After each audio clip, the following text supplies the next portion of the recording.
edition of the Shmuley Show. It's 10 p.m. at night, and I'm sitting with my eldest son, Mendy. He's a rabbi, IDF combat veteran at a very high level. You know that I speak about him all the time. Could not be more proud of him. He's also a speechwriter for one of Israel's most important leaders, and he's a great scholar. But most of all, will he ever outdo just being my son? No. But this is a very special edition of the show because I was really moved, Mendy, by Charlie Kirk's funeral. It's hard to call it a funeral. It was half rally, which makes sense because he was an ideas person and head of a movement. It was half Christian revival service, which as an Orthodox Jew I found extremely moving. It was half political rally. Let's move in a little bit. It was half political rally because you had President Trump and his entire cabinet there. But most of all, it was a funeral. It was a memorial. And I thought that of all the speeches, but there's no question that Erika Kirk, looking grief-stricken yet radiant, courageous, mournful yet defiant, gave the speech of a lifetime. I want to go through a couple of things. I want to focus on three things because we're going to do like a 15, 20-minute show.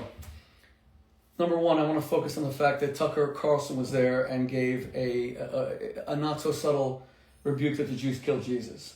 We'll go start. And then after that, I want to talk about how Erika Kirk focused her entire speech on the idea of marriage. And she said that what her husband most wanted to do was increase marriage in America. That blew my mind because I thought people were going to say increase conservative voters or increase belief in Jesus and faith, which most other speakers said. But she didn't say that. She said marriage.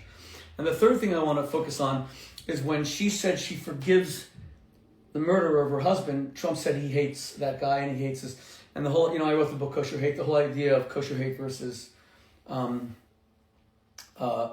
Christian charity or Christian love and, forgiving your enemies. Okay, let's begin with Tucker Carlson.